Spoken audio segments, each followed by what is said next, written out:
Hey guys, welcome to another Monday morning update chat with Rozella and Steffani, also known as Steffani and Rozella in Deer Park, also known as Spokane, aka Spokane County. We're talking Eastern Washington here. Hi ladies, how are you this morning?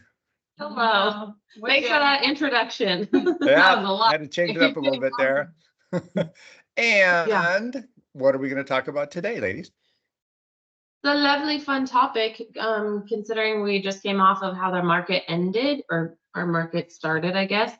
We're going to give you the to be built rundown because that brought our active listings up quite a bit. So we have some fun things to share. Yeah, to be built took up about a third of our closed and active listings in March.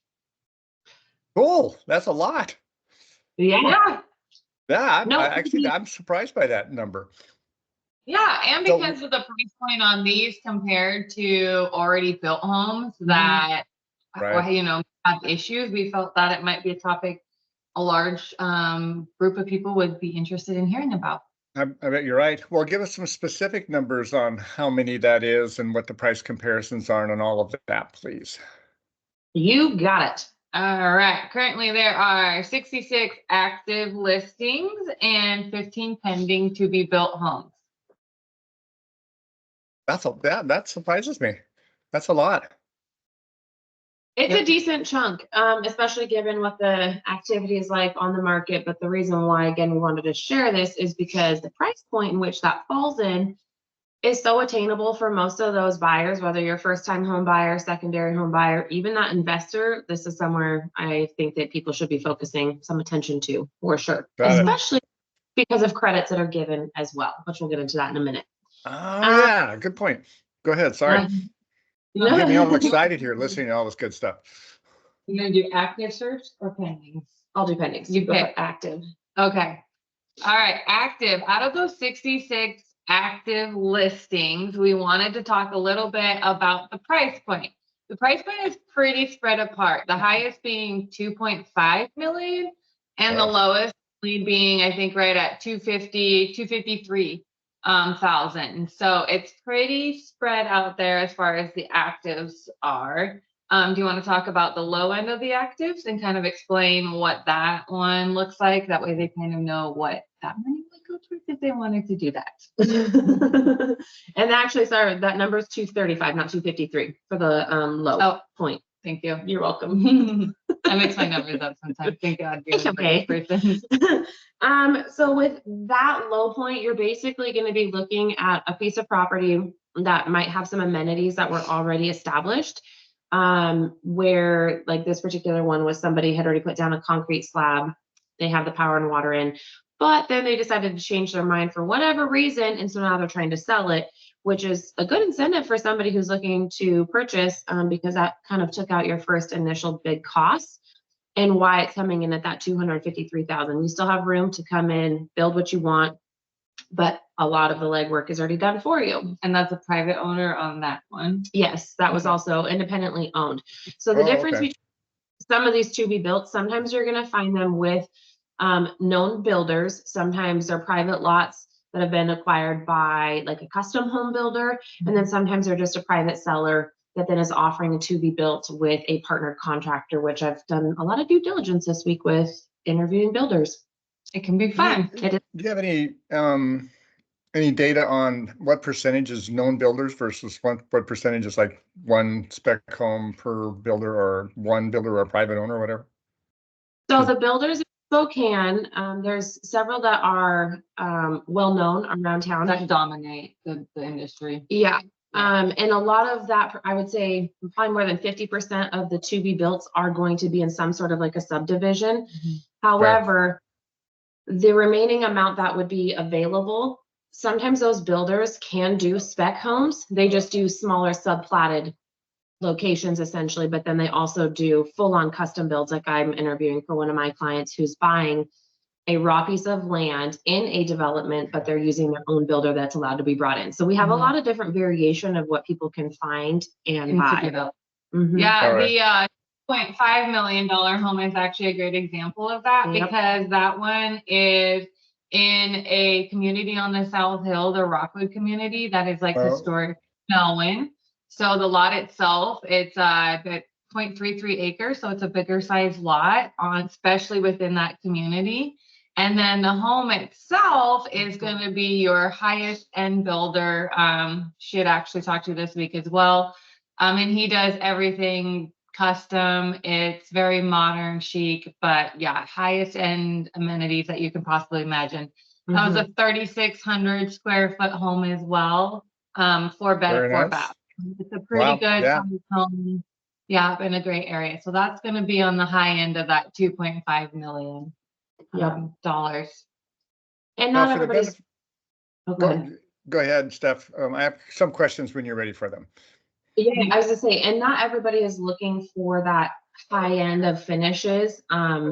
Because again, like she mentioned, it is only 4-bedroom, 4-bathroom house and 3,600 square feet, you said. So for 2.5 million, if you were to compare that to most other housing options around town, you'd be like, whoa, why is that so high? But again, it goes back to what you're getting. That builder in particular, I've actually worked with before with some other clients. And again, his finishes are really good. And you get very customized products for what you're purchasing. Is why that price point is as high as what it is. But we have a lot of other great builders that do high-end custom homes that aren't necessarily that high of a price point, and you can still get just as good of quality of stuff. More around the 1.5 instead of 2.5. Yep. Okay. Some questions for you, ladies. First of all, let's look at the high end when you were talking about the $2.5 million one. How does that compare with other homes of the same square footage that are already in that particular development, that subdivision is that? Is it more expensive than one that's a used home, lived in home? Home isn't necessarily in a subdivision. It's in a historical community on the South Hill. So some of these homes have been there since the 1800s. And then some of these homes have been done throughout time over a period from 1800s on, honestly. So it's hard to necessarily compare. However, that price point, I would say, is accurate. Her and I actually did a walkthrough on a home. It needed quite a bit of renovation. It was listed at $850, right? And when we did the I think it was actually at 800,000. 800, it had come down to 800, but that was another historic home and it needed a lot of renovation. But I think her and I looked at it and said, if someone could come in, renovate it, it would be right around that 2 million easy. So the lot size was double though on that particular one. But if somebody came in and put another $500,000 into it, you would see that large of equity that would be built in. Absolutely. So I would say it's right there with all of the surroundings. Yep. And then for the benefit of our audience, we talk spec home and custom build. Can you define the difference between a spec home that a builder builds versus a custom construction home that a builder builds? Yeah, well, custom is obviously you're going to be able to go in with your builder and you're going to get to pick out your knobs, your handles, your cabinetry. You're literally going to pick out every finish that you want in a custom home, and it's designed to your preference. Whereas a spec home, because the price points are going to be lower, you're going to get more standardized items. You're not going to have as many options. You can change certain things here and there, but for the most part, they're going to have the similar layouts. They're going to have very similar finishes on everything. The main difference, and I'm just speaking from experience here, is when you are picking a spec home that's in a subplatted division, you get basically 5, maybe 6 different floor plans to choose from.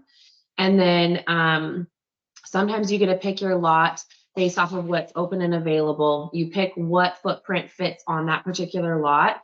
And then the only finishes that you really get to pick out are going to be like your housing color. Again, you're limited because it depends on what's already been picked next to you. So sometimes it actually is a benefit to be one of the first ones in, because then you get a little bit more free reign. Yeah. The other things that you get to pick on the inside of the home is going to be like your countertop, choices, cabinetry color sometimes, and sometimes the paint, but sometimes with those spec homes, depending on where they're already at in their development process, you don't even get the benefit of picking those. You just simply get to take off of the credits. And they have good designers that typically come in and give generalized, color schemes and stuff like that. And they look good, they look classy, but it's not that full custom experience where you get to sit and do all of your picking, which is really, really fun for a lot of people. And sometimes that's super Yeah. overwhelming. So, Sometimes it stresses people out too. Yeah. though. Sometimes, Yeah, it's a double-edged sword. This is true. yeah. totally. All right, and what's the build time? Let's say you find a lot, and there's a lot of variables here. Now, are these permit-ready lots that you're talking about that are for sale, or does the permit have to still be applied for the particular home they're going to build, or what's the status of all that? And how long does that whole thing take? Both of them are. Well, I would say both, absolutely. However, out of those 66 active, 45 of them are going to be within Hayden Home and Viking communities of to-be-built homes. And as you know, like the Hayden Home communities and the Viking homes, they can put up houses pretty fast. Typically, they already have permits, they're ready to go. They are just waiting to have a contract on them. And Okay. then once they get that under contract, they're going up. And actually, some of them typically are even started at some point when they're listed and they're just in the process of being built. Okay. Otherwise, standard process would be is if you have just a blank slate that you're 1 working year? with, you can get it completed as quickly as 9 months sometimes, depending on what time of the year you're selecting. Obviously, these selections, if you're coming into wintertime, it gets a little bit more challenging just due to our weather, obviously. But typically for a custom build, you're anywhere from 9 months to 18 months out, just depending. Okay. Okay. They take a while, guys, in other words. But Yeah, they're they worth it can. in many ways. Yeah. They don't always have to take that long. You probably could put an expedited, process on it if you really knew what it was, but oftentimes that's what happens and why it takes a little bit longer is because it's such an investment that people don't make quick, rash decisions. A lot of times there's a process. They want more information, they do their due diligence. And as we know, that just simply takes time. Absolutely. That's one of the things, guys, that delays it as much as anything is the owner picking what they want for the home and delaying the builder building a home. A builder can build a spec home. Spec home is one that they finance themselves, don't have it sold yet, build it. When it's done, they're going to sell it. They can build it much more quickly if they want to, because they have, as the ladies are talking about here, their own plans. They got everything figured out. It's a very fast build, but when they get delayed because the homeowner wants to change the color scheme or maybe move that wall just a little bit this way or whatever, that really delays the construction process for sure. Yeah, and a spec home could honestly be thrown up and done in about 60 days, 90 days ish. That's faster than I would have expected. That's good. So on the lots, when they find them and then they're going to do a custom build, is it typical there in your area that the homeowner who's buying needs to get their own construction loan to finance the construction? It depends. We do have some people that obviously pay cash as they go along, and we do have builders that will take basically a retainer and then they'll work off of that, and then you'll just take draws from there. If they needed a construction loan, that is something that some builders do have in-house options. Most oftentimes, though, I will say they're going to have you go get your own, because a lot of builders around here in particular learn from history. It's not really beneficial for them to front load all the cost, because not always does it get to the end. Yeah. So, and from a financing perspective, guys, our YouTube channel folks, there's a variety of construction loans available now. Everything from VA to USDA, believe it or not, 0 down construction, both of those. FHA, 3.5% down, and you can build a home. Conventional, 10% down, and you can build a home. They're a wide variety depending on your situation, your credit, your income, and all of that. So it's a great option to look at, given that there's so many financing options now. And a number of years ago, there weren't nearly as many as there are now, and you can build the home of your dreams. So that's fun. That's a lot of fun. I enjoy them. All right. What other comments? What other closing things you want to say about to-be-built properties, ladies? I will say for the pending houses, I want to touch on that price point, so that way it gives our audience a better perspective too. At the lowest, we came in at about 360,000, but the average pending price for these to-be-builts is actually sitting around $473,000. Okay. Which is just slightly above our average home sales price in Spokane, which we found interesting because, again, this leads us to the point of why we think that people should focus on this area as well. A lot of the active listings that are available, I would say have been sitting for quite some time. There's a lot that has just been sitting, and that goes back to some of our previous videos as we've talked about. It's really crucial to price in the right price point, because then you don't have a stagnant listing that has multiple price drops, or even that's just been sitting and you're waiting for that potential buyer. And oftentimes those homes are needing some sort of upgrades, stuff like that. They need work. That's why they're sitting there.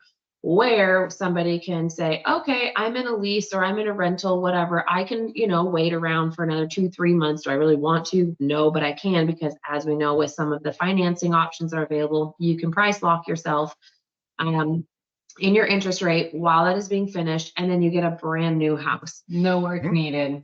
The other Exactly incentive right. then goes back to the builder credits. Oftentimes these builders are offering credits. Like the last one that I just closed on, they got $30,000 to go towards either their closing costs, or to buy down their rate, or to buy down their purchase price. So however and whatever benefits them as the buyer the most, they get kind of that freedom to do so. And they can bring their own lender. It doesn't have to be someone that the builder is suggesting for financing. I've done that both ways. Oftentimes I've still found that they get a better deal by going with someone like yourself, and then coming in with that pre-approval and then utilizing then those credits for their loan structuring. Yeah, and I just want to let you know, when we have a credit available that large, strategy really comes into play, as Stephanie's alluding to, you, whether or not you want to drop the purchase price of the home, or whether you want to buy down the rate.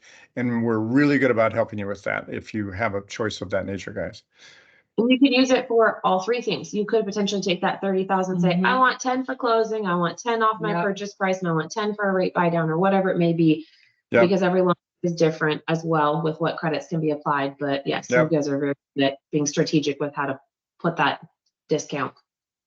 I wanted to know, even though the average price for them pending are right at like the 473, I think she said, a lot of these spec homes are actually hitting market right at that 400,000 mark. There is a lot of them that are on market right at that 400,000 mark, and that's going to be those Hayden Home, Viking homes, those standard spec homes that we talked about a little bit ago. And so don't think 475 like, whoa, no, they're actually starting out closer at that 400 mark, where you can get a brand new like 1,200 square foot home. And they're pretty nice homes for anybody that's looking to start. Good to know. Yeah, absolutely. All right, great information today. I really enjoyed this. Any other things, any other comments you want to make about what our topic at hand here? I think that was it. Yeah. Got it all. Do you have any questions, comments, or anything that you could offer people that are looking for a loan on a to-be built? Yeah, as you can tell from the conversation here, the ladies have done a lot of research on all kinds of areas of Spokane, and they know this one. I know from personal experience that they both know the ground up construction game there. They know the builders, they know the values, they can help you through the process. Two good real estate agents to talk to, a team actually, right, ladies? If you are interested in to-be-built construction or a house in the area. Great job. Thanks for the information, ladies. Appreciate it very much, as always. Bye. Bye.